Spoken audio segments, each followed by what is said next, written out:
If you are a lawful widow who wishes to remarry, and a lawful widow, according to scripture, is when your original husband who took your virginity and the husband that your father gave you to is killed or dies of natural causes, and you wish to remarry, and being remarried has nothing to do with going and getting no damn license or a ring. That's after the ways of the heathen. To marry means the guardian redeemer of your family. That means if your father's no longer living, that would be like a brother, a cousin, or other elder in your family that is a male that is able to make the decision to give you to someone else. What consummates the marriage is the act of sexual intercourse, and then she becomes your wife. You should look at it as one who is, let's say, for instance, you're employed by Coca-Cola, and Coca-Cola goes bankrupt and you're out of a job. That's symbolic of your husband passing away. You were a loyal employee for many years, let's say 30 years of Coca-Cola. Now you wish to get hired over here at IBM. That's your new husband. Just like an employee reaps benefits, that means pay. And there are benefits unto the woman for being married. She gets taken care of, and there are other benefits. You have to leave all your old ways of the law of your first husband behind. You no longer work for Coca-Cola. You work for IBM now. And you have to learn their way of doing things if you're still learnable or teachable. That's how that works. Because that man, you leave your father's household and you become part of your husband's family.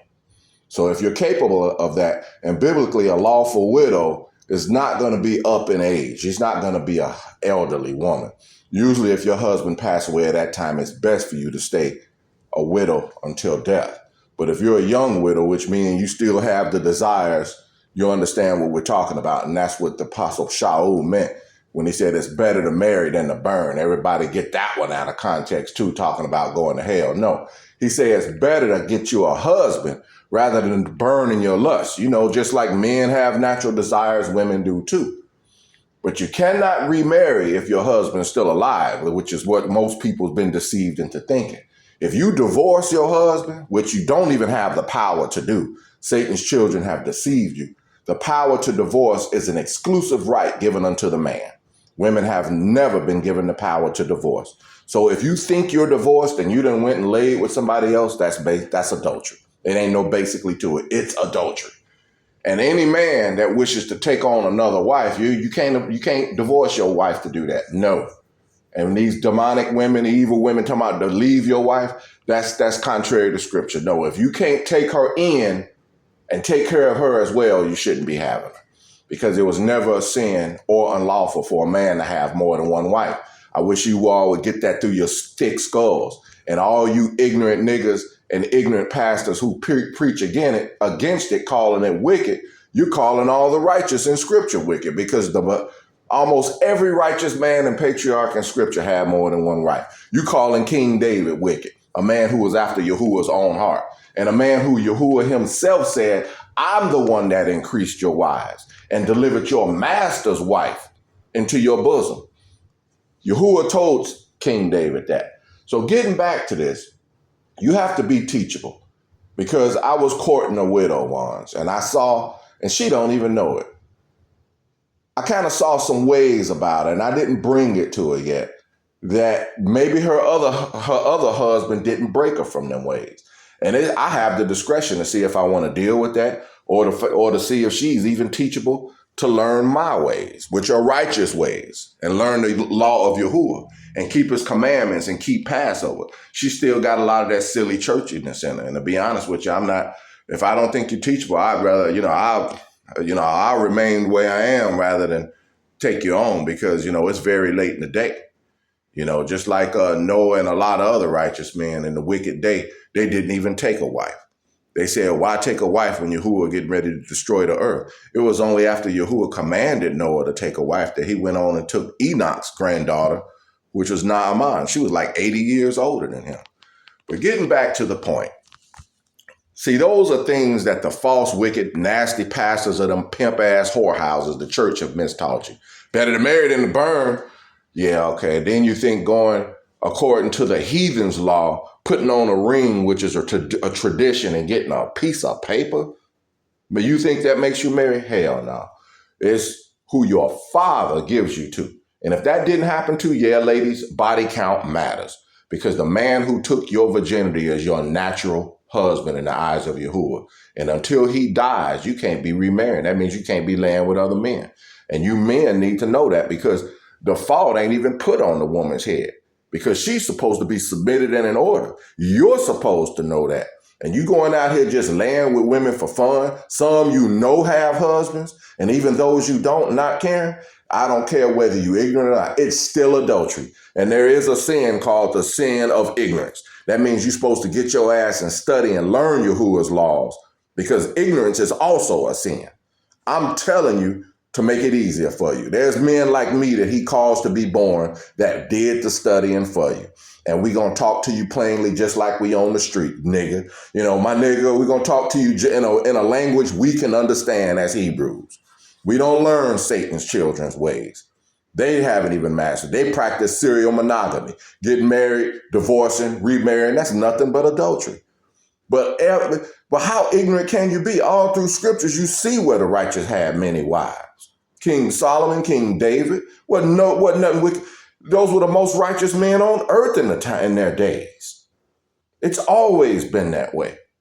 And I think it's a very wicked woman when you show them plainly in scripture where that's permissible under the law of Yahuwah, where they get in their twisted demonic mind to try to explain it. Well, I'm not going to deal with it. Yeah, well, you stay and you will be judged accordingly, because I don't care if you're male or female. Once you've been told the truth and you still rebel, ain't no more cloak for your skin. You're going to go into judgment, and he going to require of you why you still didn't submit to his commandment after you were told, and you're going to have to explain to him. So I'm trying to keep these videos under 10 minutes because I know people's attention span is very short. But yes, being a wife, you're property. You're the property of the man. You're just like an employee. A wife is a helper. Cook, clean, be caretakers at home, like the scriptures say. You going to try to get your little punk ass nursing degree and you got your nose up in there like that means something. You worshiping and working for Satan's children. The word abad in Hebrew means to work for or to worship. And you think when you independent and strong, you're actually weak, blind, dumb, and deceived. And the healthcare industry is one of the most corrupt, wicked industries on the face of the earth. Yahuwah is our health and our maintenance. Bitches be talking about staying at home, saving lives. I already posted about that. Keeping the commandment saves lives, you ignorant women. But aside from that, your strength and your desire goes towards your master, which is your husband.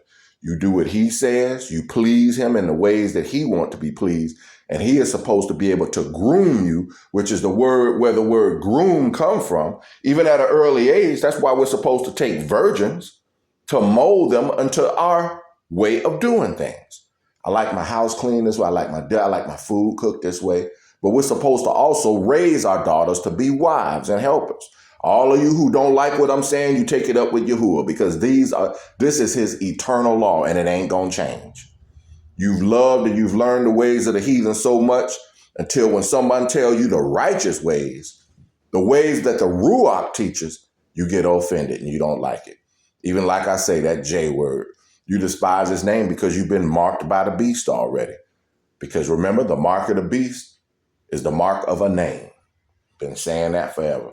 It ain't nothing that's finna happen in the next few years or something. It's been out for thousands of years, and the majority of y'all been marked. So that being said, you women humble yourselves. No, you can't remarry after you've been divorced. And you niggas that think throwing your seed and planting it everywhere for fun, yeah, well, that's adding up to you defiling your bodies. Probably done picked up some diseases. You adding to a woman's mental messing up her mental and spiritual capacity. The act of sexual intercourse is very sacred, and it is what unifies and consummates a marriage. It has nothing to do with no piece of paper by the heathen. Just like Adam was the first to prophesy. He said, therefore shall a man leave his father and mother and cleave to his wife, and the two shall become one flesh. That one flesh is the act of sexual intercourse. He was putting it in a very poetic, nice way.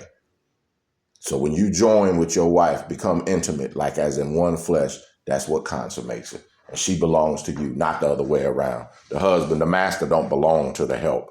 The help belongs and is employed by the master, which is the husband. Yahuwah is a God of order, always has been, and hierarchy. Kings, men run kingdoms and cities, not women.